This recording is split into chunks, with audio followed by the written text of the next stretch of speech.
When I resigned at Volkswagen and I was 18 years old, I wasn't super happy with the direction my career was taking. So I thought about ways to make things that gave me more satisfaction. And then I left the company. I went to Australia to study English there. And I didn't have a proper plan, but I had a lot of support from my parents. But still, that process was very painful. And with Apple was the same thing. I knew I wanted to take some time off to think about what I wanted to do next. I think I'm just opening space for new things to come. Welcome to Latinx in Power, a podcast hosted by Thaisa Fernandes.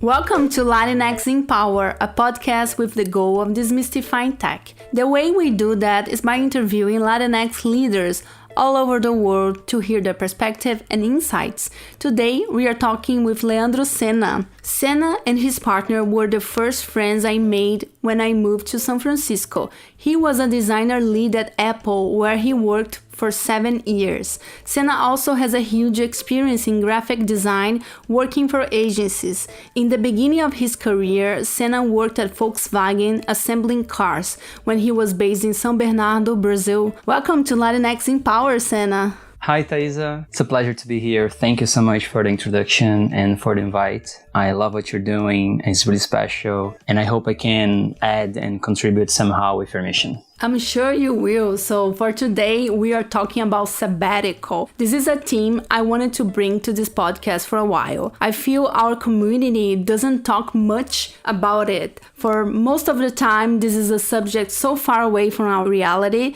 And also, I'm excited to discuss that with Senna. And Senna, how everything started. Okay, so it's a long story.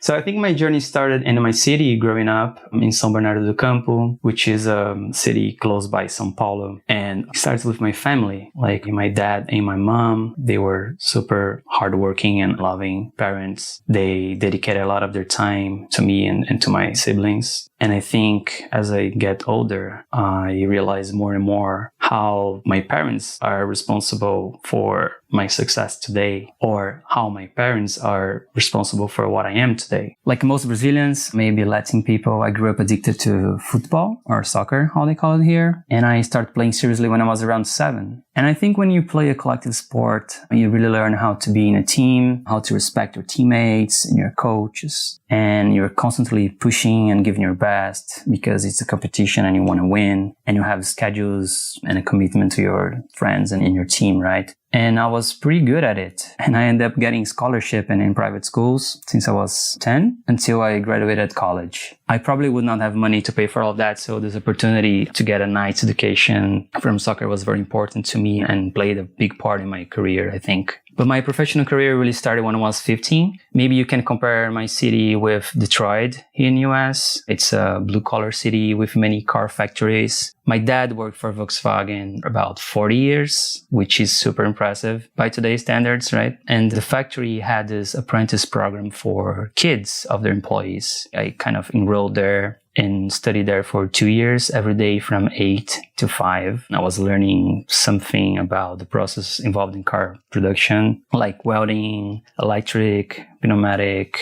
technical drawing, and a bunch of other things. And then after those 2 years, I got hired by the company and started working as a welder, assembling cars. I also installed seatbelts for a while, which is dangerous. You think that I was the one installing seatbelts. Think about that. It's a lot of responsibility. It is, but there's a lot of people checking what you do as well.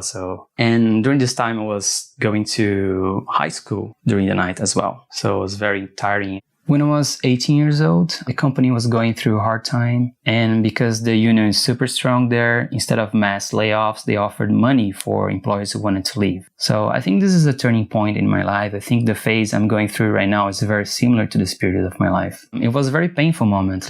How can I leave this nice salary, the best company around, a good future ahead of me, a job that my neighbors would kill to get a chance to have, where my grandpa and my dad worked. So today it's very easy to understand I had a very distorted idea about life. I was living inside a bubble. My ideas and perspectives are all based on what I have lived at this point, right? So it was all based on my references at that time. and it was super scary. So I've talked to my parents, and again, they were very supportive and everything. I didn't have a proper plan, but I wasn't happy, and it was not what I wanted to do. So I accepted this package. I got the money, and I spent half of that going to Australia to learn English. I spent 6 weeks in Australia, in Sydney. So Sydney was my first trip abroad, second time inside a plane. It was crazy because I went by myself. I didn't know anyone there. My English was just okay. And I was staying with an Aussie family that school had arranged for me. Have you done any kind of study like that? I almost went to France when I finished college, and it didn't happen actually. And I kind of regret it for a long time. Yeah, I was just 18 years old. So I was, just starting to drink and party. And then I went to Australia, and it was such a great experience. And the first thing that happened to me when I left the airport, I got a taxi to go to this place I was staying, and the cab driver asked me if I was Indian. And I was like, okay, I'm in this place where I'm different now, right? So they don't know anything about me, and they're going to start labeling me. So this short period in Sydney opened up my eyes so much, just because of what I was saying before. We grew up understanding these concepts and these answers as being the only options. But when you go to a different place, so far away from home, different culture, language, you realize that all the humans have found infinite different solutions for the same problems. When you're living abroad, you have to relearn every simple little thing, how do you take a bus? How do you order a beer in a bar? In Brazil, we don't tip waiters, right? Like we tip here, for example. And then you have to relearn how to make your tax, or how to talk to your boss, or what kind of food you like to eat here, different restaurants and spices. And something that shocked me a lot in Australia was that I was really able to safely walk on the streets at night. And that was a major point in my head. I was, oh my God, what's going on? And also, I think the communication part, when you need to learn a new language, and of course, you don't know all the words, and sometimes you need to communicate something that you have no idea how to do. It's a struggle. Yeah, for sure. Your brain, you think it's working, spending extra energy, and you get super tired after a few hours, and you still have the whole day to go through. That happened to me when I moved to New York as well, but that's going to come a little bit later. My experience in Sydney was only for 6 weeks, but I was hooked. I was planning to stay there for a longer time, but my dad convinced me to go back to Brazil because I had that scholarship I was talking about. He told me I would get better chances and offers and opportunities if I graduated. I think it was right. It's funny because when you're younger, you think you have all the answers as well. And I'm lucky to have my parents supporting me, but at some point, you gotta listen to them as well and understand what they are telling you, because they lived more than you, right? So they have more experience and they want the best for you as well. And it's pretty nice that your parents are always so supportive and there for you, and also from you, because you're actually having conversations with them and listening to them. So that's really inspiring. Oh yeah, my parents are awesome. I'm super lucky. Yeah, so I'm back to Brazil and I'm studying design, which is a course I had chosen because I was planning to draw cars. So after I left Volkswagen, I didn't have that wish anymore, right? So I was able to change my classes to become a visual designer. And then it took me much more time than I thought to start making the same money I was making before. I interned in a local cosmetic company, creating packaging and catalogs for a year. And then I got another internship, but then in São Paulo, much bigger city with a much more offer, where I worked on packaging design firms there. And that's where I slowly started to feel more comfortable as a designer and getting a little bit better salary, but not enough. And then I think it's important to talk about the people you meet in your life. I was working for this agency in São Paulo, and the creative director at the time was Patricia. She told me about Milton Glaser, who is a very famous and important designer. He created that logo, I Love New York, among other things. And she told me about this class that he was giving every year. It was very hard to get in, very selective. And I tried the first time and I didn't get accepted. And then the second year that I've tried, he had some health issues and he wasn't able to give the classes. But at that time I was okay, I need to go. And I chose another class to take. So I found this course called Advanced Design 2, which I thought, okay, I'm going to be an amazing professional now, right? I'm studying this super famous school. Do you know Parsons? Yeah, I know. They're big on fashion as well. I think the part of the school that I studied is called the New School. I don't understand if I'm saying something wrong, but... And I think, I don't know, for a lot of people, it might be also a dream to study abroad because it is an opportunity to learn and have contact with a lot of people that we wouldn't have before, and all this sharing experience, I think is really rich. Yeah, and in Brazil, we don't feel as competent as Americans and European designers, right? We feel inferior, which is bullshit. But if you take your career seriously sometime, like you're going to consider working for a gringo company, I think. But being completely honest with you, I think I spent money I didn't have for a very basic class. Because again, you think everything that it's in a richer country is going to be better. And sometimes it's not. So I was 27 years at that time. And my colleagues at the class were like very young, like 18 years old, 20 years old. And eventually I was giving like Photoshop classes to them. So I paid to basically teach them. But it was super fun because I met so many people. And when I arrived in New York, I remember very clearly, like when I stepped out the subway station and I was in Manhattan and I saw those like skyscrapers and there was so much noise going on. And it was so different that I felt that same thing that I felt in Sydney, right? Like when you have like different perspective of everything and new possibilities start to appear in front of you. But then the investment paid off because I was now in the city with design everywhere, right? And I kind of started realizing why I thought the American designers were better than I was. And they live in a place full of cultural offers. And I think that's very important. I'm going to bring up my mom here again. My mom is a teacher. She taught like kids to read and she was always like passionate about art. And she would like create like some classes and showing some pictures of paintings and everything. When I was living there, I took her to the Met and she saw this Van Gogh and she cried a lot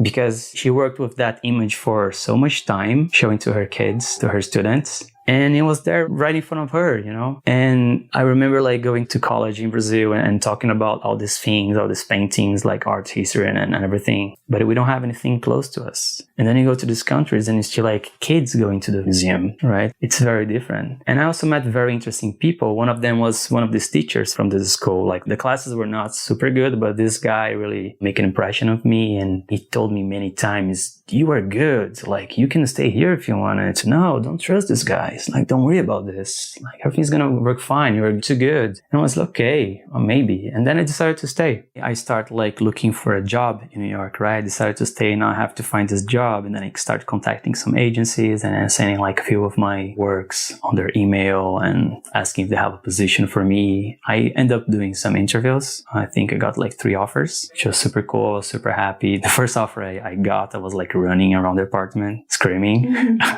It's that thing that I came over here and I need to find this job, otherwise I'm a failure. You know that pressure? Yes. Another bullshit thing that we put in our heads. Doesn't make any sense to think like that, but we are so like locked in this idea of the success is that or the success is that other thing. But either way, I got these 3 offers and I chose the one that I thought it was the best one. And then you start the visa process and everything. So moving to 2013, I started working at JKR, which is an awesome design agency. I'm very happy I worked there. And I worked there for about 11 months. And one day I was playing bowling with my coworkers and I got this email on my cell phone that was from Alejandra Delgado. She wrote me something like, hey, I'm a manager here at Apple and I think your work would be a good fit for our music team. I didn't even know what was a music team. Would you like to move to California? Yes, of course.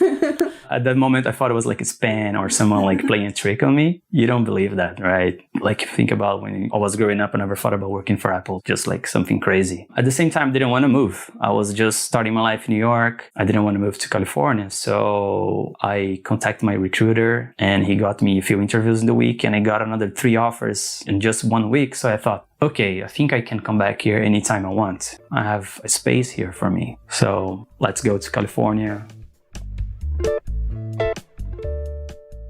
Senna created a Bob Dylan-inspired video some years ago. It became viral and Bob Dylan himself reshared his video. What's the impact this video had in your life and career, Senna? Oh, that was incredible. I went to New York when I was 27 took the classes at Parsons for 1 month. And then after that, I decided to stay in New York. I quit by Skype. I called my boss for Skype and say, hey, I'm sorry. I think I'm going to stay here. Like, I was 27 years old and I was thinking, if I don't do this move right now, like, I'm never going to be able to do it. I told my girlfriend at the time, Patricia, that I was planning to live in New York, and she got super mad with me. But then afterwards, okay, let's do it. And then she moved with me together. But before we moved, we had all that visa process. And while the visa was running and I didn't have a visa to stay, I didn't have anything to do. So I was unemployed. I was actually staying at my friend's apartment, Danilo Boer. And I don't know if I would be here talking to you, actually, if I hadn't stayed at his place, sleeping in his couch. It was very good support at the time. So I was staying in his apartment without nothing to do. And I'm thinking, okay, what can I do? And then at the time, lettering and typography was something that was becoming trend.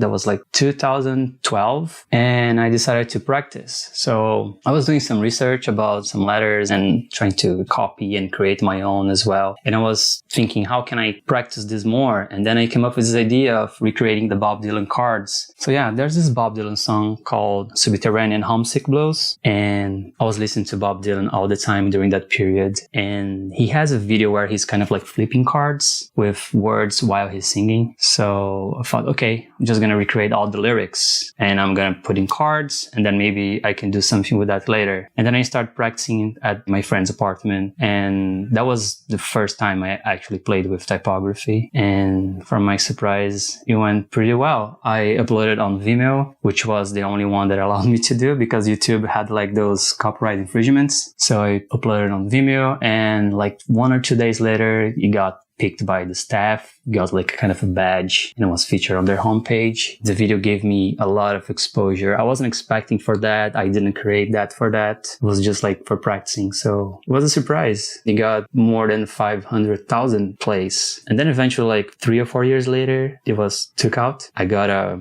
takeout notice from one of the labels or the people that own the rights. It was also funny because Bob Dylan put on his website and with my name there, and it was such an incredible time. I wasn't ready for it. If that happened today, I would have enjoyed much more and took like advantage of that exposure. But it was just like kind of new and fresh in New York, like super scared with everything that was happening, super scared with like leaving my country and trying to start a new life. So a bunch of things going on, right? So I wasn't ready. Whoa, that is really impressive. And this is an amazing example of how personal projects and personal passions can have a huge impact in your life. And it's really cool that Bob Dylan himself reshared your video. That's awesome. Yeah, or his team, right? You will never know if he saw it or not, but I think he did, right? Yeah, I think so. What does it mean to be a Latino for you? Well, to start, I think I never thought about being a Latino before I moved to the US. In Brazil, we don't have this idea of being part of the same thing as the other countries in South America. We're a very big country with a bunch of different things and specific things from Brazil, and we speak different language. So I never considered myself a Latino. And then when I moved here, you start seeing all those boxes you need to check, filling forms, and then you never find an option for yourself. So you end up like filling the Latino box, right? But instead of looking for a difference between ourselves, we end up finding like things that we're similar, right? So when you were an immigrant living abroad and you have like Mexicans, Colombians, and Chileans and Venezuelans, together you see how we look like each other, how we talk like each other, how our body expressions are the same, how we dance better than Americans, right?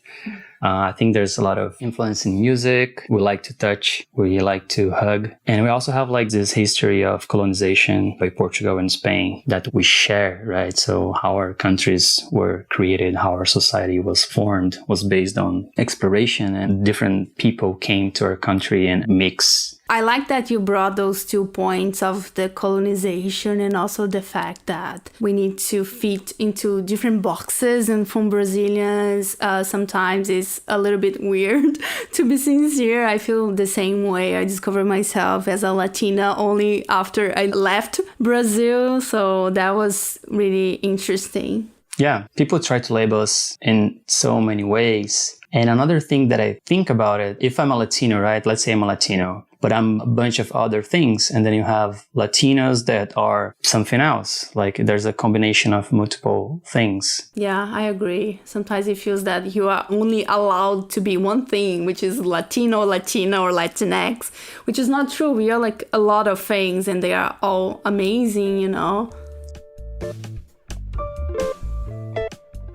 Before moving to the US, I never thought about sabbatical because it was so far away from my reality. I see more and more people taking sabbaticals, and I think this is truly amazing. So I'd love to hear from you.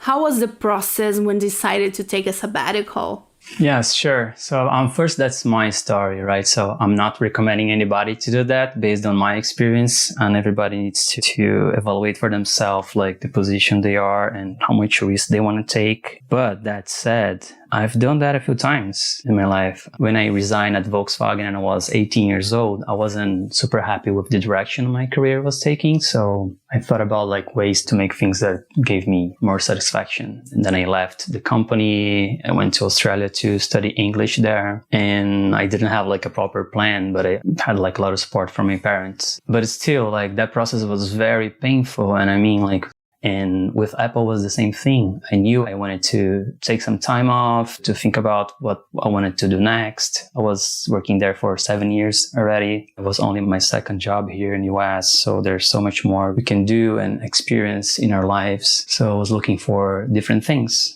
Plus, we were all going through this weird phase. It was a very weird year, right? Our heads were in different places. It was so hard to focus. And actually, I was thinking about resigning before that. But when that hit, like, okay, maybe it's a good time to take some time off. I planned financially a little bit. I'm not taking like a big risk. I like that you brought this point that it might not be for everyone and it might be hard for like some folks. And even though we still need to plan, especially financially, and the unknown, I bet it's not easy. It's really hard, but at the same time, it can be a huge opportunity to rethink and experiment too. I have actually another friend in sabbatical right now, and I feel really inspired, and I really like that our community is starting to talk more about that. Yeah, for sure. I never thought it as a sabbatical as well. I never thought, I'm going to take a sabbatical. So yeah, I was very comfortable at Apple. I was doing something I liked. But after 7 years, it starts to get repetitive. And I think we are a combination of all the experiences we lived. And I think it's very rich when you can try different things, right? You get better, right? You just add up. And what are you hoping to get from this time off? Oh, the first month I took as a vacation. It was December, so it was Christmas and New Year's Eve, which I spent with my wife because we were quarantining. And I've been painting a lot.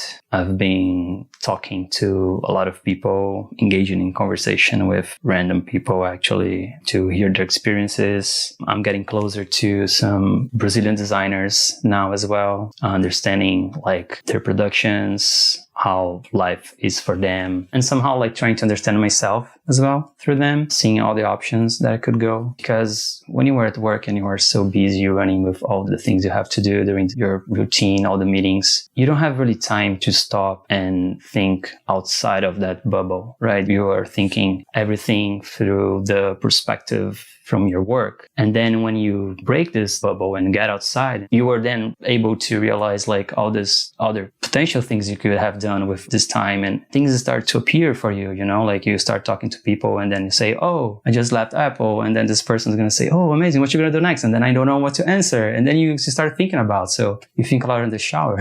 Do you feel pressured? Oh yeah, a lot. I feel pressure every day. And I think it's just the nature of the work I do as well. We're pressured to create new things every time. It doesn't matter what you've done in the past. You always have to be good. Always have to present new ideas and create new things. And I imagine people also, they kind of expect an answer, right? What you're doing next. And when you say, oh, I don't know, I'm experimenting, they might be confused. People get very surprised when I say I left Apple. And somehow it's kind of similar when I left Volkswagen and I was 18 years old. At that time, I was living in a city with different people around me. So it was a very good job for all of us there. So I was kind of leaving that great comfort zone and looking for something else. And at that time, it was very scary. And today I can see it was very, very valuable for me. And that experience made this process that happened this year to be much easier, right? This time I'm older and I have more experience and I feel much more confident as well. So it was a bit easier, but still very painful as well. Which advice would you give to someone thinking or planning a sabbatical timing? I think that's very personal. Each person is going to have a set of issues that I have to deal with. But I don't know, what advice you would give to somebody that wants to take a sabbatical? What do you think? I don't know. I think the planning part might be super important, and also the financial and also the emotional, right? Because it's a lot of pressure. Yeah. So let's say I think I started talking to my friends about it. And then I also got support from my family and my wife. And then you start seeing like other options and making some plans. In normal times, I think I would be traveling right now, right? You take a sabbatical and then you go travel and see the world. Oh, that's awesome. But we can't do anything now, but I can still like take my time and think about my career. Actually, this whole process of this interview has brought me a lot of memories. I started to recreate my journey, my career, and how I made these decisions happen. And I don't know, I'm just opening space. I think I'm just opening space for new things to come. Something very important is that my wife was working at the time, so she had health plan, right? So I was safe with that too. She was working, so we wouldn't like starve as well. I planned a little bit financially. I can't be in a sabbatical forever, right? But we have some savings that it's going to be fine. And I think the biggest thing, you have to be confident and believe in yourself. You know, it's so hard, especially as immigrants. And do you think it's easier or more challenging to have a sabbatical during a pandemic time? As you said, it's not like you can travel the world, right? But not traveling the world might help save money, like not spend money, right? That's true. It's because sabbatical has this kind of like super dreamy idea that you're not going to work, right? So nobody owns you anymore. You're in control of your life. And it's not exactly like that. You have to have some kind of commitment with yourself. You have to produce a little bit. Maybe you can take some time off just to rest. But I've been painting a lot and I've been talking to people. I've been learning from other people's experiences as well. It has been like a very nice 4 months now and 4 days. That's awesome. I'm really glad you're doing that, and I feel really inspired to hear your story and be part of this process too. And in this season, we are asking our guests which resource they would recommend. These resources can be truly anything. It can be sabbatical related or not. So I'd love to hear from you. Yes, I think I had a few moments in my life where I saw things in a completely different perspectives. In 2019, my wife and we went to Japan. And when you get there and you see all those different letters and all these different people talking a different language and all the behavior is different, you realize that you don't have all the answers, right? We tend to see things and find solutions or things based on our perspectives. But if you go to a different place, you're always going to find like different solutions for the same problems. And that's something that I've been thinking a lot about nowadays. I remember when I was commuting from San Francisco to Cupertino and taking the shuttle every morning. And I used to sit on the third seat on the right every morning. And I liked that specific seat for a reason. Like I thought that the space was a little bit bigger and it was already like a higher seat, you know, like the first and the second one was a little lower and the third one is a little bit higher. So I like that thing because it's like an hour and a half in the bus. So I like that position a lot. And then one day I decided to change to the other side because the one I wanted was occupied. And then I saw a totally different landscape and it was also awesome, also beautiful, right? And from different angle. And I don't have a resource to tell people like a book or a podcast or anything like that. But I think it's important to know that you don't know exactly what's going on and just trying to find like different perspectives all the time. So if you have a problem like, okay, I'm thinking this way, so what does other people think about this way? What does other people will think about the same problem? That was so inspiring. I love to hear your story. I didn't know a lot of some details, so thank you for that. And I'd like to leave these last minutes for you so you can share with our folks where they can find you. Oh, I think the best way to find me is probably Instagram nowadays. So you can find me there with my name. So it's Senna_Leandro. I don't know why I put this backwards, but that's how I've been using like since I was a teenager. I guess I prefer people to call me Senna at the time. Today, I don't care, but you just go there on Instagram and find me. And if you have any question or want to talk, I'm unemployed now, right? So feel free to reach out and make any other questions you want to make. That's it. I think this was helpful somehow to somebody. I don't know. That's awesome. Thank you. Thank you, Thaisa. That's it for today, everyone. I hope you enjoyed it and see you soon. We have a new episode coming next month. In the meantime, feel free to share your thoughts with us, always with kindness, and also share with your friends if you like this episode. Yes, share with them. See you soon. Bye. Bye.